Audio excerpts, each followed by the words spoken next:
السلام علیکم ورحمۃ اللہ وبرکاتہ۔ میرا نام حافظ محمد بشیر الدین ہے اور میں بارکس میں رہتا ہوں، حیدرآباد تلنگانہ اسٹیٹ۔ میں بات کرنے جا رہا ہوں جے ڈی ریبٹ فارم کے تعلق سے۔ خرگوش پالنا ایک میرا مقصد تھا، میری خواہش تھی، اور اس کے متعلق کچھ معلومات نہیں تھے میرے کو۔ صرف خرگوش پالا جاتا ہے تو اس کو گھاس ڈال دے، خرگوش گاجر وغیرہ چیزیں ڈال دے، ترکاری، ایسے ہی اتنی معلومات تھی۔ اور اس کے متعلق میں یوٹیوب پر سرچ کیا اور کچھ لوگوں سے معلوم بھی کیا۔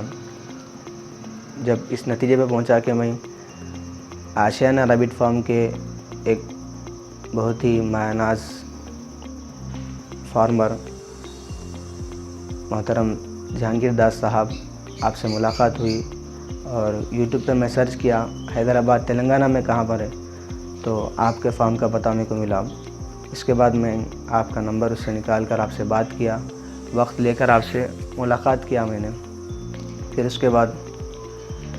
جہانگیر داس صاحب سے بات چیت ہوئی، آپ نے وقت دے کر مجھے، اپنا قیمتی وقت دے کر، ہفتے میں ایک مرتبہ یہاں پر ٹریننگ ہوتی ہے، اس ٹریننگ کے متعلق مجھ کو بول کر آپ نے طلب کیا اور بلایا، اور اس ٹریننگ میں خرگوش کے متعلق تمام معلومات ہم کو دی گئی، خرگوش پالنے کے بارے میں، اور خرگوش کی رہن سہن کیسا ہونا، اس کی کیا غذائیں کیا ہے، اس سے ہم کو کیا فائدے ہیں، اس کے گوشت میں اور دیگر گوشت میں کیا فائدے ہم کو، اس سے ہم کو بہت ہی کافی معلومات یہاں پر ملی، جس میں بطور خاص جہانگیر داس صاحب نے اس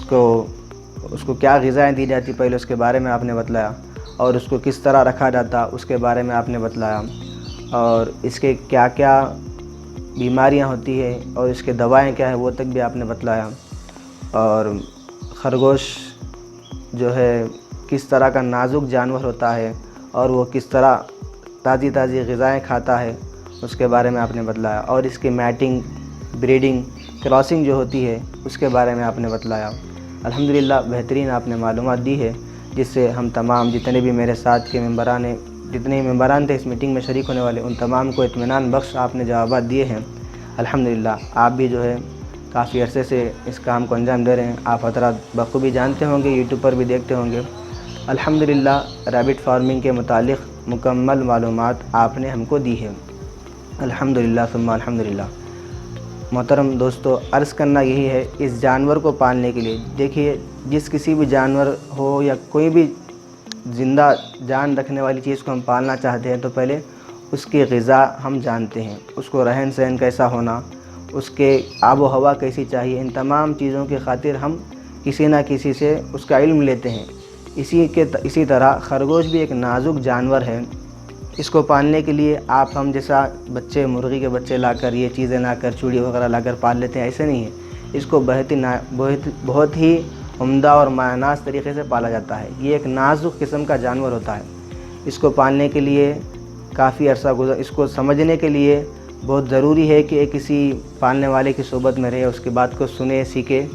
جب جا کر ہم اس کے متعلق مکمل معلومات حاصل کرتے ہیں۔ اور اگر اس کو پالنا چاہتے ہیں، اس کے متعلق ہم اس سے فارمنگ کرنا چاہتے ہیں، یعنی بزنس لیول پہ کام کرنا چاہتے ہیں، تو بطور خاص کسی نہ کسی فارمر سے ملنا پڑتا ہے اور اس کے متعلق جانکاری حاصل کرنی پڑتی ہے۔ الحمدللہ ثم الحمدللہ آپ نے ہم کو جس طرح گھر میں پالا جاتا ہے اس طرح کی معلومات دی ہے، جس طرح بزنس کے متعلق ہم کام کرتے ہیں اس کی بھی آپ نے معلومات دی ہے، اور اس سے کیا فائدے ہم کو حاصل ہوتے ہیں اس کے متعلق بھی آپ نے بتلایا ہے۔ محترم دوستو، عرض کرنا یہی ہے کہ اگر اس جانور کو کوئی پالنا چاہتا ہے تو پہلے وہ جو جانور پالتا ہے اس سے ملے، اور اس کے متعلق اس کے فائدے، اس کے نقصانات، اس کی بیماریاں، اس کی اچھائیاں، تمام چیزیں پہلے جانیں، اس کے بعد میں اس کا کام شروع کرے، اس کو پالے۔ کیونکہ اگر ہم لائیں گے، پالیں گے، اس سے کیا نقصان ہوتا ہے، ہم لا لیتے ہیں، لانے کے بعد میں اس کو کیا غذا دینا ہے، کتنی مقدار میں دینا ہے، کس طرح اس کو رکھنا ہے، ہم کو معلوم نہیں ہوتا، ہم لا لیتے ہیں، شوق سے رکھتے ہیں، جان لے لیتے ہیں اس کی، یا تو مر جاتا ہے یا بیمار ہو جاتا ہے، بہرحال اس کو نقصان ہوتا ہے۔ اس لیے میں اس نتیجے پر پہنچا ہوں کہ آپ لوگ اگر کسی جانور کو پالتے ہیں تو اس کے متعلق جانکاری حاصل کرتے ہیں۔ اسی طرح خرگوش بھی اگر پالنا چاہتے ہیں تو آپ وہ اس کا علم جو رکھتے ہیں، اس کو پالنے کا، اس کی غذا کا، اس کی آب و ہوا کا، اس کی یعنی صحت کا، اس کی دوائیوں کا جو علم رکھتے ہیں، ان سے جڑیں، ان سے ملیں، بات کریں، اس کے بعد اس کی آپ فارمنگ اسٹارٹ کریں یا پالیں، بہتر رہے گا۔ آپ کا بھی نتیجہ کامیاب رہے گا، آپ کی بھی فارمنگ سکسیزفل رہیں گی۔ الحمدللہ ثم الحمدللہ وآخر الحمدللہ رب العالمین۔ بس شکریہ، جزاک اللہ جہانگیر داس صاحب، آپ نے ہم کو بہت ہی اس کے بارے میں بتلایا، آپ نے ہماری رہنمائی فرمائی۔ انشاءاللہ ہم بھی اس پر کام کریں گے، ہمارا بھی ارادہ ہے۔ السلام علیکم ورحمۃ اللہ وبرکاتہ۔